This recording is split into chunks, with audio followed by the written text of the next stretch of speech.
नमस्कार, सुप्रभातम। देखो आज कितना सौभाग्य का सुप्रभात हुआ है कि आज लगभग 6-8 महीनों के बाद में मैं प्रातः की साधना संपूर्ण करके आज रनिंग पे निकला हूँ। देखें किस तरह से कितना कुछ संवाद और कितने कुछ शारीरिक श्रम शरीर के लिए हम कर पाते हैं। कल परसों विगत 9 दिनों में मैं कुछ स्वाध्याय अपने के दौरान कुछ संतों की वाणी सुन रहा था। उसमें प्रमुख रहे मुरारी बापू, जिनकी कथा श्री अयोध्या धाम में हो रही थी। उसी कथा के दौरान आदरणीय मुरारी बापू जी ने एक खास बात कही, जिस बात पे मैंने फेसबुक पे भी कुछ लिखने का प्रयास किया। मन में भाव आया उस बात पे और चिंतन मनन करें। वो भाव कुछ इस तरह से था जिसमें कहा गया कि विचार हमेशा बासी ही होते हैं, विचार कभी मौलिक हो ही नहीं सकते। ये विचार किसी न किसी ग्रंथ गुरु के द्वारा प्रतिपादित प्रेरित होते हैं। अतएव निर्विचार रहना ही सबसे उत्तम अवस्था है, ऐसा कुछ भाव उन्होंने कहा। बहुत सारा चिंतन हुआ। हम तो पूरा जीवन ही विचारों के स्तर पे जी रहे हैं। क्या हम जो कुछ भी सोच रहे हैं, जो कुछ भी कर रहे हैं, वो सब का सब बासी है। कई बार हमें लगता है कि हमने अच्छे गीत की रचना की है, कई बार हमें अच्छा लगता है कि हमने अच्छे ग्रंथ की रचना की है, लेख की रचना की है, कोई धुन बनाई है, कोई हमने कोई नया ध्यान बनाया है, या कुछ भी लिखा है, चित्रण किया है, कुछ भी किया है। क्या सब का सब पूर्व में हो चुका है? क्या हम कुछ नया नवीन कर ही नहीं पाएंगे या कर ही नहीं पाते हैं? ये भाव मन में बेशुमार रूप से उमड़े और फिर इस पर चिंतन शुरू हुआ। उनकी इस एक घटनाक्रम ने लगता है जीवन को ही बदल दिया। जीवन में अगर विचार हमारे नहीं, हम कुछ कर नहीं सकते, तो फिर जीवन का मकसद क्या रह गया, मतलब क्या रह गया? क्योंकि सब कुछ तो किया रखा है। फेसबुक पे कई दोस्तों ने भी बहुत सारे विचार दिए और कई विचार एक साथ बन करके आए। विचार कहते किसको हैं? विशेष रूप से जीवन में काम आने लायक जो भी चर्या करते हैं वो विचार कहला सकते हैं। अब कर्म है या अकर्म है या कुकर्म है या विकर्म है, इसका विचार कभी भी चिंतन नहीं करता। उसने एक विचार दिया, वो विचार आपका क्रियात्मक हो सकता है, निष्क्रियात्मक हो सकता है, या विध्वंसतात्मक भी हो सकता है। ये सारे विचार जीवन में आते हैं। अब बात करें क्या विचार बासी ही होते? जी हाँ, कुछ हद तक तो बात सही है। हमारे यहाँ वेद भी श्रुति के आधार पर लिखे गए, अर्थात श्रुति सुन सुन करके और फिर धीरे धीरे स्मरण कर लिए गए। अर्थात अपना वेद कहीं प्रतिपादित नहीं है। जब व्यक्ति ध्यानस्थ होकर बैठा तो उसको समस्त वेद अपने आप ही अंतर्निहित होकर के वो वेद मिल गए। तो ये जो श्रुति थी धीरे धीरे स्मृति में बदली और स्मृति धीरे धीरे हमारे जीवन जीने का आधार बनी। आज भी बहुत सारी विचार जो हमारे जीवन में उत्पन्न होते हैं वो ऐसे ही किसी वेद जो श्रुति के आधार पर स्वतः ही अवतरित हुए थे उसके आधार पर ही होते हैं, हो सकते हैं। इसी तरह से अगर इसी बात को और विस्तार दें तो वेद के आधार पर ही अनेक ग्रंथों की रचना हुई, जिसमें उपनिषद है, बहुत सारे महाकाव्य है और गीता भी उसी वेदों का ही हिस्सा कही जाती है। तात्पर्य यह है कि कहीं न कहीं हमारी श्रुति स्मृति में ये सब कुछ अनंत काल से चला आ रहा है, और हम जो कई जन्मों वाली हमारी चेतना है, इस कई जन्मों की चेतना में भी तो हम इसी ज्ञान को, इसी स्मृति को ही तो जीते जा रहे हैं। अच्छा, हमारी स्मृति मन बुद्धि चित्त अहंकार जो हमारे आत्मा के साथ, या यूँ समझो कि हमारे संचित कर्म के रूप में हमेशा आगे की तरफ प्रस्थान करते हैं, तो यही जो वेदों की वाणी श्रुति के द्वारा जो प्राप्त हुई, या अनेक गुरु ग्रंथों के द्वारा उसमें जो टिप्पणियाँ की गई, वो सब की सब हमारी उन्हीं कई जन्मों की स्मृति में अलग अलग तरीके से, अलग अलग विवेचना के आधार पर, अलग अलग अनुभवों के आधार पर संकलित संचित होती है। और वो अलग जन्मों की चेतना हमारे संचित क्रम और प्रारब्ध क्रम का कारण बनती है। उसी के आधार पर हम जीवन जीते हैं। तो कुछ हद तक तो बात सत्य लगती है। आज हमें ये लग सकता है कि विचार, ये संगीत, ये चित्रण, ये लेख मैंने रचा है, लेकिन सच्चाई यह है कि इसका जन्म, इसका बीज, इसका मूल कहीं न कहीं हमारी कई जन्मों वाली स्मृति में बना हुआ ही है। तो विचार मौलिक कैसे हो सकते हैं? तो यहाँ सवाल उठता है, फिर क्या करना है?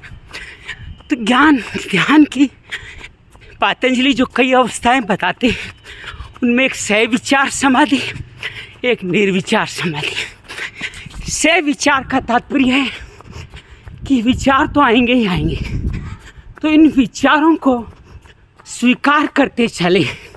हर विचार को जैसा भी है उसको जब हम स्वीकार करते चलते हैं, तो हमारा धीरे धीरे ये विचार आना बंद हो जाते हैं, और हम ध्यानस्थ होके परम तत्व की उसी श्रुति को सुनने में सक्षम होते हैं, जो वेदों की वाणी के रूप में रची गई थी, बसी गई थी। और जब एक समय ऐसा है कोई विचार ही नहीं रहे, निर्विचार हो जाए, तो वो सबसे उत्तम समाधि मानी जाती है। तो क्या निर्विचार की अवस्था सर्वोत्तम है? क्या विचार करे ही नहीं?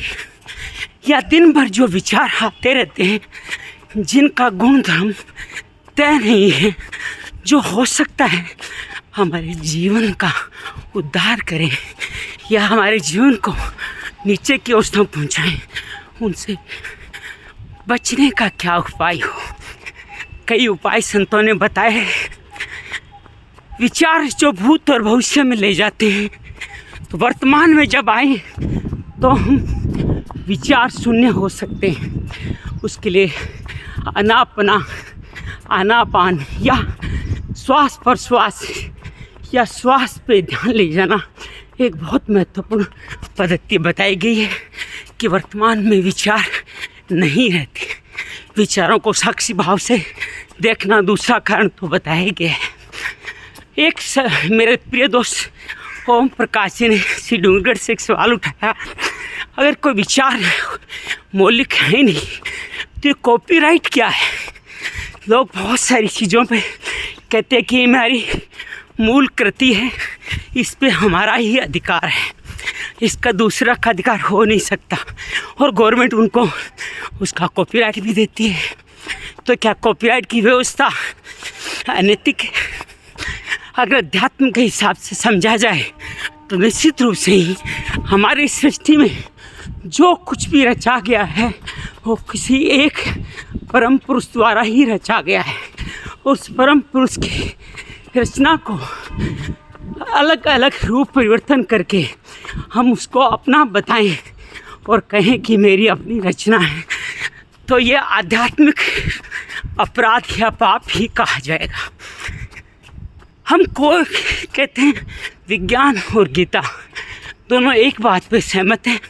विज्ञान पूर्ण रूप से गीता पर आधारित हो सकता है और गीता का हर एक शब्द विज्ञान से समृद्ध है कि कुछ नया तो पैदा किया जा सकता है, न कुछ नष्ट किया जा सकता है। जो जैसा है वैसा है, सिर्फ आप उसका रूप परिवर्तन करके अलग अलग तरह से प्रस्तुत कर सकते हो। तो ये हम जो कुछ भी कर रहे हैं वो कहीं न कहीं उन्हीं रूपों का परिवर्तन है। कि दो धुनों के संयोग से नई धुन बना ली, कि दो शब्दों के युग्म से हमने गीत बनाया, लय बनाई, प्रकृति के साथ एक होते हुए इसको अनेक रूप हम प्रदान कर सकते हैं। लेकिन इसका तात्पर्य ये कदापि नहीं कि वो हमारी मूल रचना है। तो इस बात को ध्यान रहे, कॉपीराइट अपनी जगह अच्छा है, लेकिन उस पर इतना अहंकार नहीं हो मेरा ही है। आज मैं बहुत सुंदर एक संत वाणी सुन रहा था जिसमें कहना है मैं उनका ही हूँ, ये महत्वपूर्ण है, मेरा ही है, ये व्यथा चिंतन मात्र है। तो हम सब इन विचारों को समझें।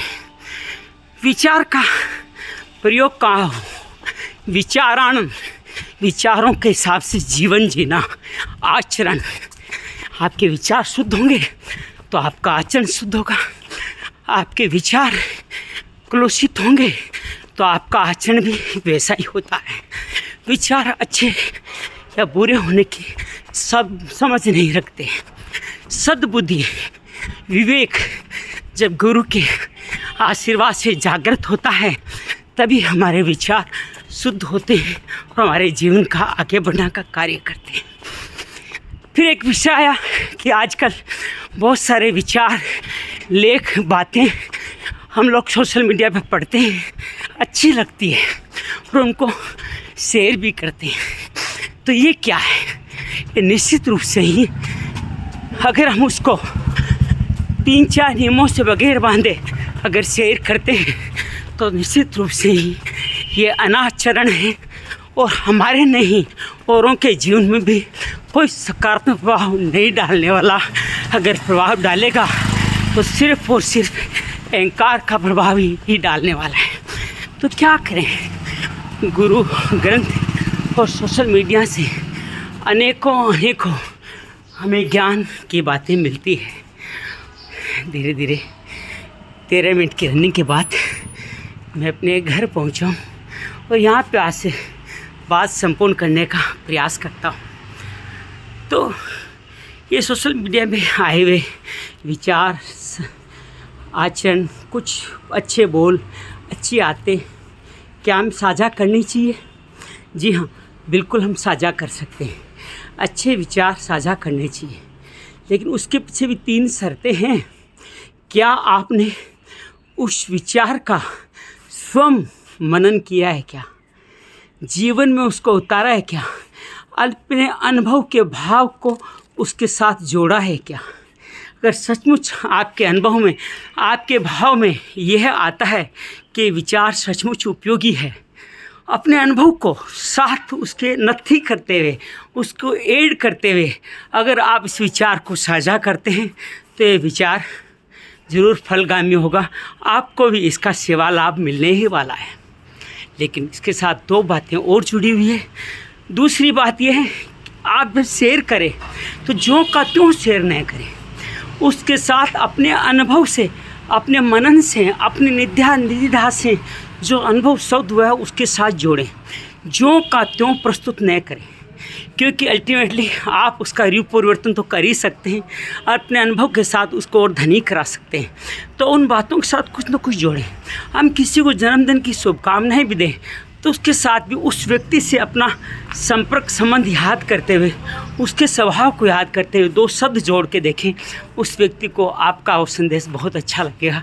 नहीं तो सिर्फ गिनती है, मुझे 10,000 व्हाट्सअप बधाई संदेश मिले, मैंने 5,000 ये मिले, ये सिर्फ अहंकार के अलावा कुछ नहीं करने वाला। तीसरा जो सबसे महत्वपूर्ण भाग इसका है वो ये है कि क्या हमने मूल लेखक जहाँ से हमें मिला है उसको याद किया है क्या। याद करने के तरीके, अपने मन ही मन उनको नमन करें और स्थूल रूप से जो आप विचार शेयर कर रहे हैं उसके साथ उस व्यक्ति, उस ग्रंथ, उस गुरु का नाम दे दें कि इनकी कृपा से हमें मिला है। अगर आपने ऐसा किया तो आपके लिए भी वो बहुत सुंदर फलदायी होगा कि आप जब जिनसे मिला है उनको श्रेय देते हैं तो आप प्रेय की अवस्था में आ जाते हैं, प्रेयर की अवस्था में आ जाते हैं। तो श्रेय देकर देखिए, आपका श्रेय कई गुना बढ़ जाने वाला है और आपका दिया हुआ संदेश आपके लिए नहीं, सबके लिए कल्याणकारी भी हो जाने वाला है। हम सब लोगों को श्रेय दें, किसी मूल विचार का हमें पता नहीं है तो अज्ञात लिख दें या मुझे गुरुओं से मिला है, संतों से मिला है, इस तरह की बातें कह दें। ये न माने कि मैंने ही क्रिएट किया है।